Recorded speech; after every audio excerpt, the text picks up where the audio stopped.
في بعض الناس في التعليقات كاتبين بيسألوا عن علاج للكوليستيريديا والكوكسيديا، بيقولوا إن عدوى الكوليستيريديا بتكون موجودة معانا طول فترة الدورة وبتتكرر معانا في كل دورة ومش عارفين نعمل معاها ايه. طبعا بننزل أدوية وكل حاجة بس مفيش منها فايدة. أول حاجة كون إن الكوليستيريديا تكون موجودة عندي في المكان في كل دورة، تظهر عندي في عمر مبكر يعني على عمر 8 أيام زي بعض الناس ما بتسأل، ده معناه ان العدوى اساسا موجودة في مكان تربية الفراخ. في عدوى موجودة في المكان والسبب في كده ان احنا مطهرناش مكان تربية الفراخ بطريقة كويسة.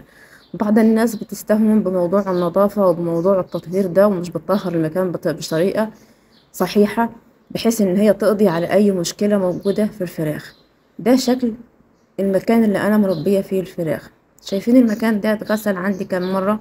كل حاجة موجودة في المكان. الباب اللي انا بحجز بيه الخشب ده اتغسل مرة واتنين، الطوب اللي انا بستخدمه، كل حاجة، الارض، الحيطان، كل حاجة موجودة في المكان ده انا غسلتها ونضفتها اول مرة بالمية السخنة جدا والصابون، ومن بعد كده رجعت غسلتها تاني بالمطهر اللي انا بجيبه من الصيدلية البيطرية عشان اطهر بيه مكان تربية الفراخ.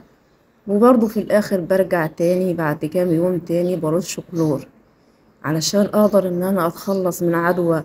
لو عندي عدوى من الدورة اللي عدت، لو عندي برد، عندي ميكوبلازما، عندي اي بكتيريا كوليستيريديا كوكسيديا موجودة في الارض، مش هقدر ان انا اتخلص من العدوى دي الا لو انا طهرت المكان كويس، غسلت المكان كويس.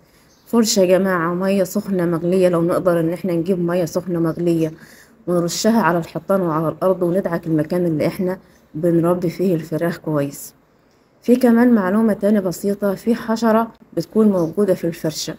الحشرة دي احنا أول ما بنشيل الفرشة بتدخل في الفتايح اللي موجودة في الحيطان.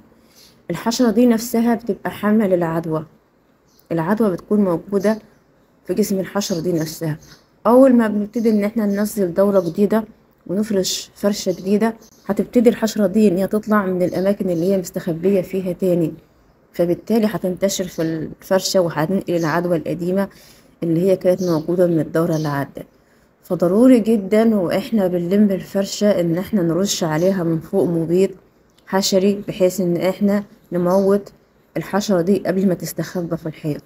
وبعد كده برضو نجيب المبيد تاني ونرش الفتايح الموجودة في الحيط كلها بحيث لو في حشرة دخلت الحيط واستخبت فيها ان احنا برضو نقدر نقضي عليها. ده شكل المكان بعد انا بنشفته من المية والصابون. هسيب المكان كده يومين او 3 مفتوح ومتهوي لحد ما الارض تنشف، وبعد كده هرجع اجيب مطهر من الصيدلية البيطرية وارشه في المكان كله، في الفتايح وفي الحيطان وكل حاجة موجودة في المكان. وبعدين هقفل المكان واسيبه لمدة 24 ساعة. بعد كده لما هفتح المكان ده الجير الحي، انا بجيب الجير الحي زي ما انتم شايفين كده وبطفيه. انتوا بقى على حسب ما الجير كان متوفر عندكم، ممكن يكون موجود متوفر مطفي جاهز فانتوا هتجيبوه تستعملوه، ممكن يكون حي زي كده وتطفوه. انا مش متوفر عندي مطفي، متوفر عندي حي. هجيب بعد كده جردل من المية، هجيب معاه كيس من الملح، وهجيب معاه حوالي معلقتين كبار من البيكربونات اللي هي بنستعملها بنحطها للطعمية. يعني مثلا لو جبت ب20 جنيه هيكفي معايا الأوضة اللي انتوا شايفينها ان انا بربي فيها دي كلها. هندوب الملح وهندوب البيكربونات في المية وهضيف معاهم الجير المطفي. هعمل محلول متماسك بحيث ان انا ارش بيه المكان كله اللي انا مربية فيه الفراخ. وعلشان كمان اتاكد بقى ان انا اكون قضيت على الحشرة فعلا اللي انا بقول لكم عليها اللي هي ممكن تنقل العدوى عندي، فانا هعمل محلول كده متماسك بعض الشيء زي الاسمنت مثلا اللي احنا بنعمل بيه الحيطان.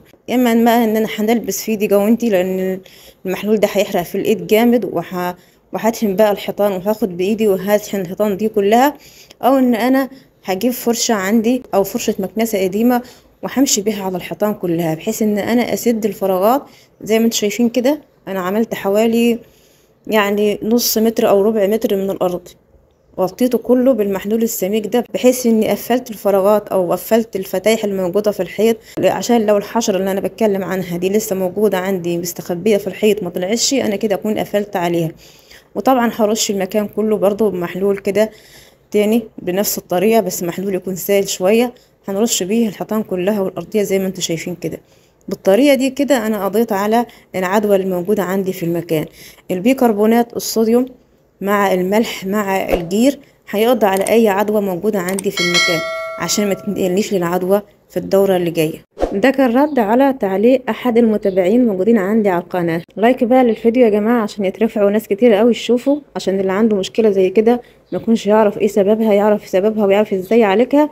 وياريت بقى تعملوا اشتراك في القناة وتفعلوا زر الجرس عشان يوصلكم كل جديد من طيور نورة.